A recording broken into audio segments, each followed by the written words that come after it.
Hi, it's Annie Grace. I am answering readers' questions today, and today I have a question that is all about blackouts. And really, what is the deal with blackouts? Like, what are they? How do they happen? What's important about them? What can we learn? So there's a lot to cover on this topic. First of all, I want to share that I was frankly really confused about blackouts, and so you might be too. And I think it sort of depends if you'd experienced them a lot or not. So what I had experienced in my drinking, which I now know as a fragmentary or partial blackout, which was actually a grayout, was never a complete loss of chunks of time. I didn't experience that. I now know that that was because I was a really regular daily drinker. And it's funny because you can get into this debate of like, if I'm a regular drinker and I look at somebody who's like a binge drinker or who's drinking really a lot on just once or twice a week, I can look at them and they might be falling down and totally wasted. I'm like, well, geez, at least I'm not like them. But then if you're somebody who drinks once or twice a week in humongous amounts, you can look at somebody like me who's like drinking 2 bottles of wine a night and be like, oh my gosh, well, at least I don't drink wine every night. And both things, although we think they're very different, they're both the same sort of things in the brain. And there's a lot more information about that in other videos. But in this one, we're going to talk about the idea of blackouts. And so why I was confused is because I had never had a blackout. And a blackout, what the term for it is in block, and that means complete and total blackout. Now, what I thought a blackout was, because I didn't understand, is I thought it was becoming unconscious, like blacking out, like there you are, you're on the couch, you're totally blacked out. That's not what it is. And so what it is actually that you're totally conscious. In fact, you're conscious and you're articulate and you can do things like drive home or even have sex or go like act out complicated things, but you don't remember any of it. And so that's what a blackout is, and that's what we're going to be talking about today. So again, there's 2 different types. There's these fragmentary, which is partial, and they're also called grayouts. And this I did experience. This was when you'd wake up the next morning and you'd be like, okay, I remember this. Now, what did I say? Now, how did we get back to the room? And you could kind of piece it together, but there were things that were a little fuzzy, but it was never like waking up, in a stranger's room or in a place you don't remember where you got there or how you got there.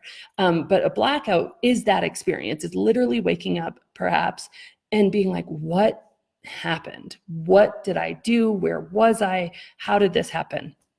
And so that's what we want to talk about today. So what happens is you have 3 types of memory, and I'm going to refer to my notes to make sure I get this right, but you have your sensory memory, which is basically your senses. So that's a few seconds. So you can remember for just a few seconds after you say touch your cheek, how that felt, just a few seconds after. And then you have your short-term memory, which is a few seconds to a few minutes. So that's, I can be like, oh, what did she just say or he just say? And that's short-term memory.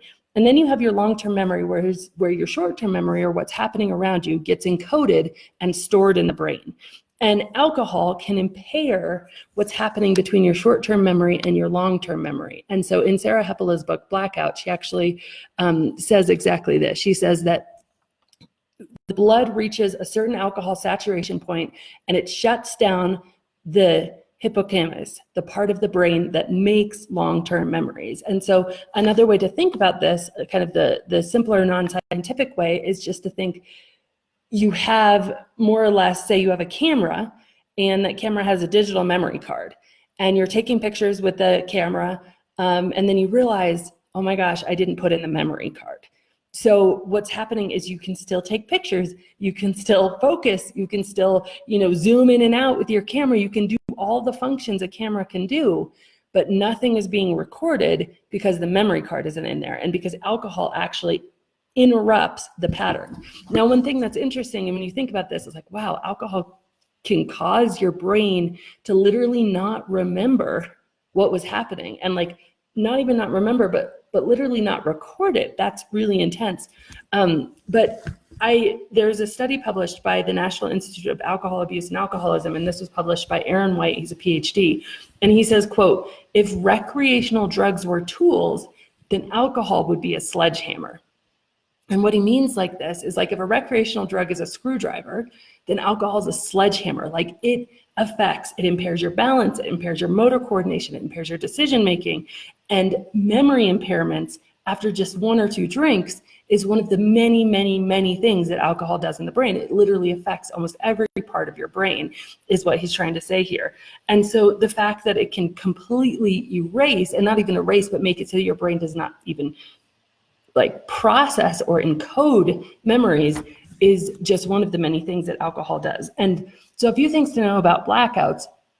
They happen more frequently when your blood alcohol content rises very rapidly. So again, that's a reason that somebody who's maybe drinking every single day, but they're drinking a lot more, they might have developed more of a tolerance and they might be drinking slower. So for me, like I'd start drinking at 5 o'clock and I'd stop drinking at 10 o'clock. And so it'd be like, you know, constantly sipping on my glass of wine all throughout their night. Whereas if you're just going to one night a week and you're like, okay, this is my few hours and I'm just, pounding shots, you would be more likely to experience a blackout. And that's because your blood alcohol, how fast your blood alcohol is rising, is connected to whether you're going to actually be able to encode those memories or not.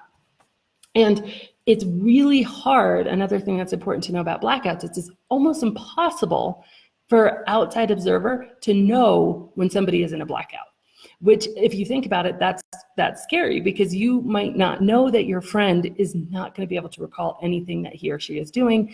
And so this is a quote again by Dr. Aaron White, and it says, quote, "It can be quite difficult for an outside observer to tell if someone's in a blackout. The person could seem aware and articulate, but without any memory being recorded." And so it's very difficult. There's no way to know, there's no test to say, is your memory actually being encoded? Is it actually being recorded? And you might not even know that that person is like really intoxicated in some cases, because people can have, I know for me, people are like, wow, I never even saw you drunk, because I had such a high tolerance. I was so used to drinking that I could compensate for it to a place where I didn't even seem intoxicated. Now, another interesting fact about blackouts is more than half of young people who are in universities have experienced a blackout before they graduate. And once you experience one, you're more likely to experience another one. And that is because, I don't know all the science why, but once your brain has done that, it's more likely and easier to do it the next time.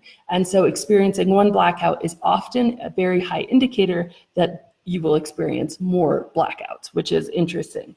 Also interesting to note is that women are at higher risk. And this is because in general, women weigh less and we have less body content. So that's one of the reasons. So the alcohol concentrates faster in the brain. That's also one of the reasons that, if you see safe drinking limits, you're going to see that safe drinking limits for women are going to be less than safe drinking limits for men. That's the exact same functionality there. But also the other thing that's interesting here is women often skip meals and eat less to drink more. And that was true for me. I would be like, okay, well, I know I'm going to drink this much and that's so many calories, so I'm just not going to have lunch, or I'm just going to have a few appetizers, or whatever the case was. That's something that a lot of women do, unfortunately, in this day and age, and it just does contribute to more blackouts. So that is what I know about blackouts. I know it's a scary topic. The good news is that if you just aren't drinking and you aren't raising your BAC as high as quickly, it really can be something you completely eliminate from your life. But I know for me, the experiencing of the fragmentary blackouts, or the gray outs, was awful. It was terrifying. The feeling of not being able to recall exactly what I said or who I said it to or exactly where I was, even though little pieces would be there. It was absolutely terrifying. And I've, talked to hundreds of people now who have reported on blackouts, and it's really an awful feeling. One of the worst feelings to wake up and feel like, wow, I don't know what I did. You're still yourself. You're still, have access as much as alcohol will allow you to the parts of your brain that make you, but you are acting very much under the influence and unfortunately can't remember it. So I get a lot of questions about that, and that is the science on blackouts. And so this is a super scientific one and super just here's the facts, but that is what blackouts are.